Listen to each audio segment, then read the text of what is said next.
All right, all right. Hello, everybody, and welcome to something new that we're doing. This is Living Lineage, and this will be a weekly live. We will just pop on for 15, 20 minutes and talk about what's going on and sharing ancestral wisdom, sharing any updates and things like that with Ancestors Bosom. Sometimes it'll be a channel message. It's just a time for us to gather and really talk about and explore what it means to embody ancestral wisdom for in our everyday lives. And so today I'm really excited. I am here with Andy, and we are going to be talking about working with fire. There's been a lot of energy, excitement, talk about this entering this new lunar year. So not literally working with fire, working with fire,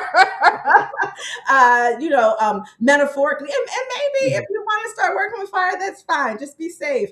But this is an interesting thing that people are really getting more keyed in or cued into the Lunar New Year. I know, Andy, for you, maybe culturally, like this is like what y'all do. And now everybody and their mother talking about the Lunar New Year. But this was a particularly pivotal one as we moved out of the year of the snake and the year into the year of the fire horse. There's a whole lot else going on cosmically too. The planets are doing all kinds of interesting and amazing things.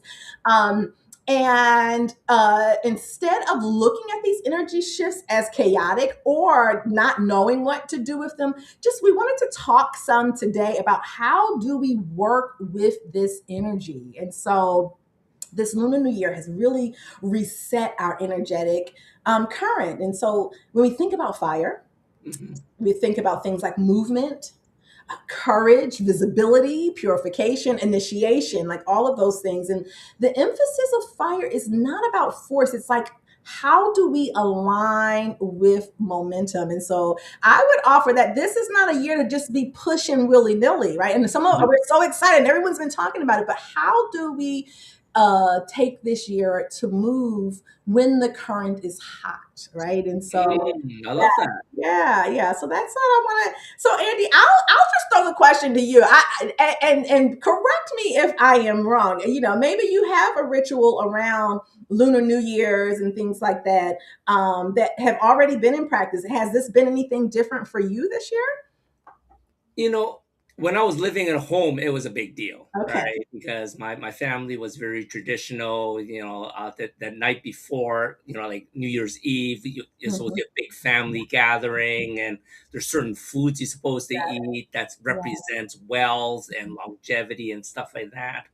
But since me and Minna have moved to Texas, we become almost empty nesters. Even though we don't have children, we become empty nesters because we don't have close family. Yeah.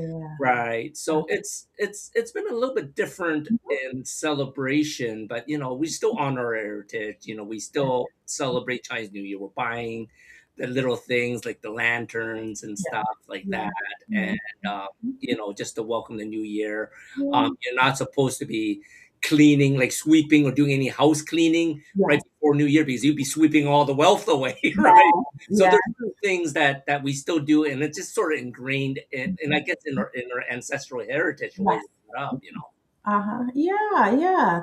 So yeah, when I think about like what this meant for me, like as I have like deepened in my ancestral connection, like moving more seasonally has been important, and moving and a big part of that is moving and with the moon, being aware of that and Mhm. where with those energies.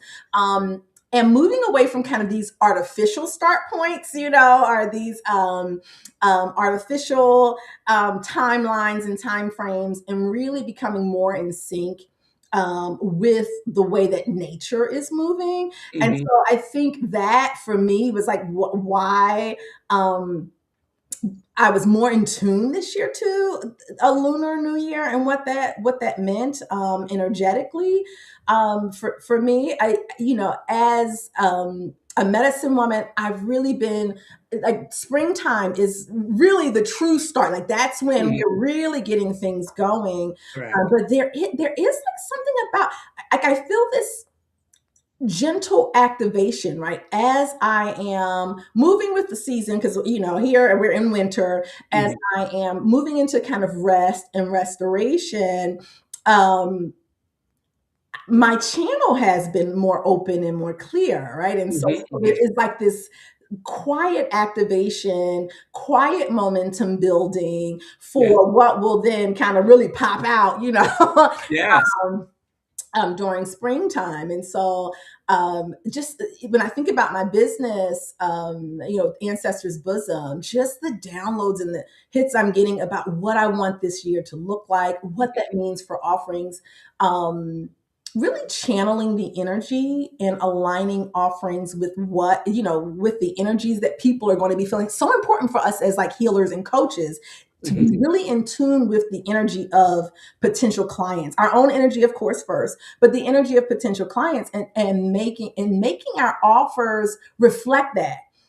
As opposed to just, I don't know, oh, I always do this time this year, Right. not Yeah. no particular rhyme or reason, but really being more resonant in what we're offering. Yeah, are you finding any of that? Or yeah. It's so interesting you bring that up because in this last year, 2025, Hmm. I made a lot more spiritual friends like you all, right? Hmm. And back in the day, I'm very science based, but Hmm. I'm very spiritual because that's the way I'm brought up. Yeah. But I really wasn't aware of Mhm. a lot of the energies. It's Yeah. like I Yeah. see I see things, but I never learned to channel it. So I always knew there was that aspect, Right. right? And I'm familiar with negative energy, positive energy. I try to Yeah. stay away from the negative. Yeah. Now, learning from you all, I'm definitely more aware of how energy flows, right? Mhm. And like you said, I think it's so important where you're talking about, the momentum for the year to channel your energy moving towards the momentum, but more importantly, matching the energy that your clients need. I think that is just Yes. amazing advice. Mhm. Mhm. Right, because I mean that's how, from as business owners, it's more than just, oh, that's what's going to make me the money. But it is, again, particularly when you're in the kind of the healing work that we're into. Yeah. It's deeper than that. We really are. We want to serve and change lives, and if Mhm. you're not in tune with what's going on in people's lives, then it's hard to, it's impossible to really do that.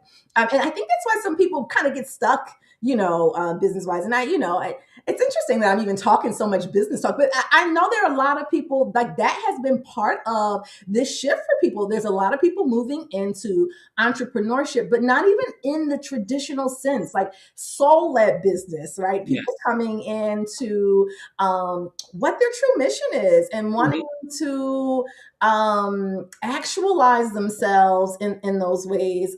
Some of the old structures of how we would support ourselves financially are collapsing for us. And so, okay, so how do we, kind of reinvent ourselves, or not Yes. even reinvent? How do we connect with maybe what was always true to us, and how Mhm. do we kind of get into that? And so, yes, definitely being energetically and kind of and even seasonally um, uh, inclined is I think so many people are talking that way now and Correct. moving that way now. It's like people are waking up to that, hungry for that, really connecting to that. And so, yeah, so how to work with this energy, like I Mhm. so when I think about kind of the fire current of this, like three things kind of came to mind, Mhm. and how it's manifesting for me, and how I think it's important to work with this clarity before action, right? Mhm.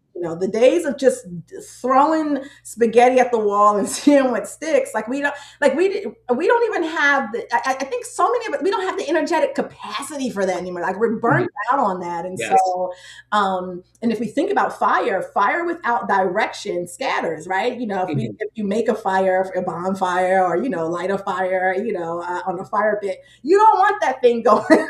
Out of control. Yes. You Yes. want clarity. You want Yes. to make sure that everything is lined up as it should be before you ignite, or before you take action for that.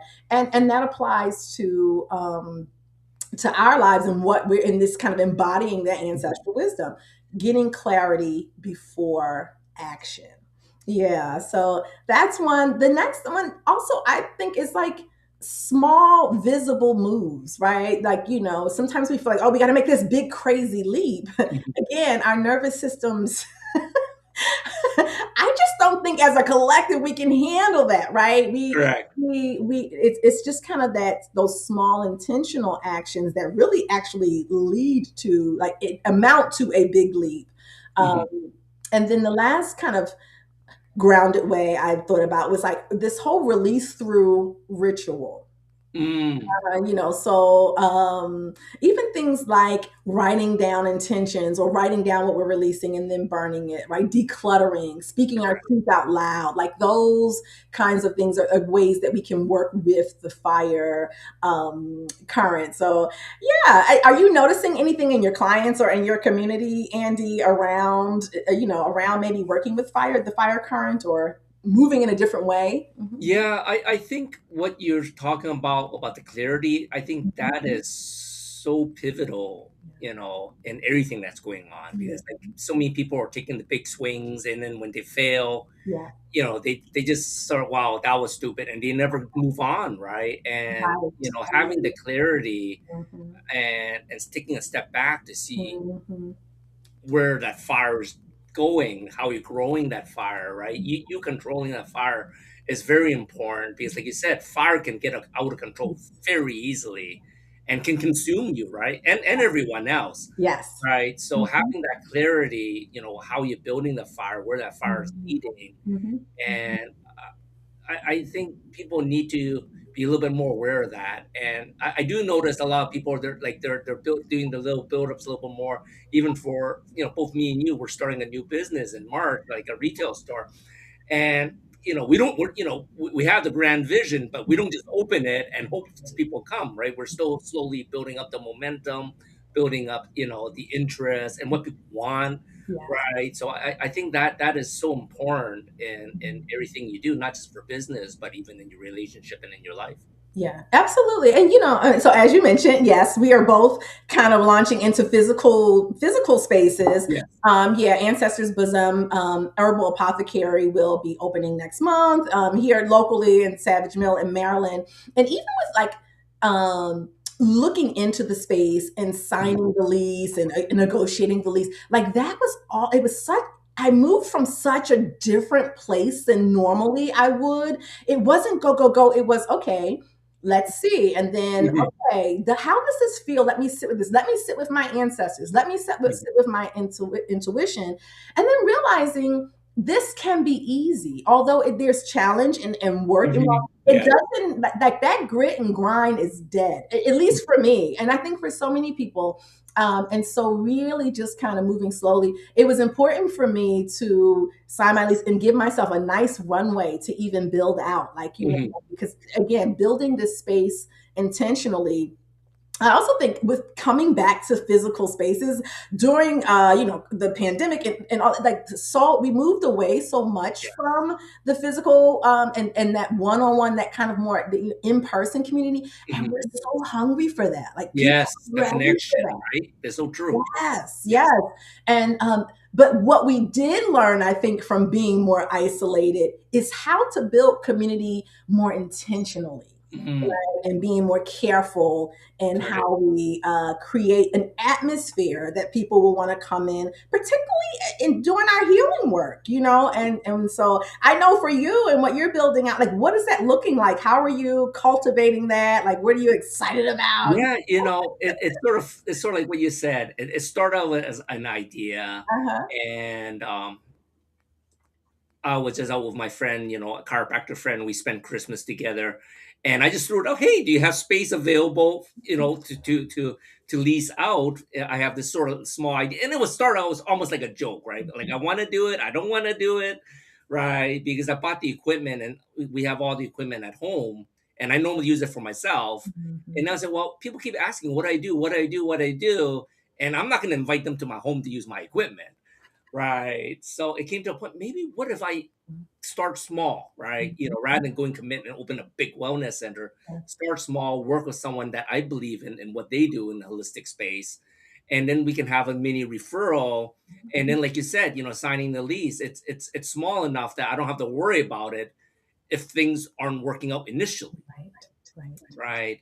But having that common vision of being with people that you can collaborate with Mhm, and have the same mindset mhm. was very important for me. It wasn't me just trying to find like a big foot traffic or whatever. Yeah. So it's a little steps, and like we're just going step by step and seeing where it goes. But I have this grand vision of a large wellness center down the road.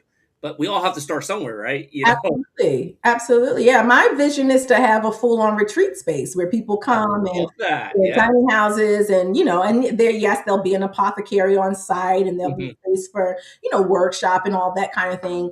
But like going, like, as I mentioned, like kind of these small visible moves, like this Yes. is one, like me opening the apothecary, and having not only a retail space, but a space to do workshops and things Yes. like that, to start inviting people in and allowing them to connect with my energy, right? Because Right.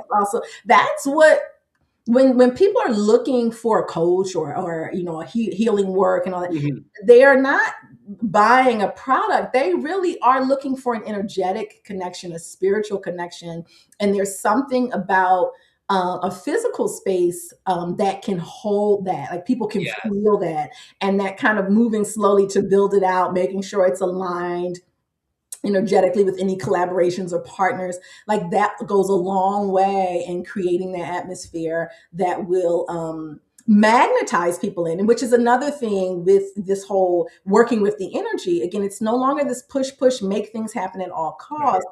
It is how can I create conditions that energetically welcome people in, like that Oh my people gosh. Yes. want, they Amazing. want that, like Yes. that's what they want. No one wants a hard say, like we have been sold to death, um, and so we're looking for things that feel soft, welcoming, calming, Mhm. aligned, magnetic. Right. Yeah, and so it's important to kind of be in that space. Yeah, yes, I love that. Well, I do, as a spiritual herbalist, I always got to talk about herbs of the season or Yeah. herbs of the time. And one herb that has really been calling to me is hibiscus. Oh, okay. I love hibiscus. Yes, and hibiscus is interesting because it does have, like, when you make a hibiscus tea, it's dark, it's very and the tartness and all that, it Mhm. reminds me of fire, but hibiscus is a cooling herb. So it's a wonderful balance. Like it has a way of helping us kind of cool off, stay cool, but not it doesn't extinguish the fire. It helps us Mm. kind of manage that energy so we don't overheat. Correct. Hibiscus, if we think about some of the physical properties, are really good for blood pressure, Mhm. regulating blood and all of that, which we think about blood, red, fire, very, Mhm. very similar. Sensibilities. And so, like, working with hibiscus could be really timely for people. And so, some ways I like to work with it. Yes, you can always just put it out, on an altar or just have some, Mhm. as a space for remembrance. But actually making that hibiscus tea and playing around with it, adding a little cinnamon to it. I've been adding a little orange peel. When I'm really feeling a little extra, I might put a splash of brandy in it. You know what I mean? Oh, But yeah, so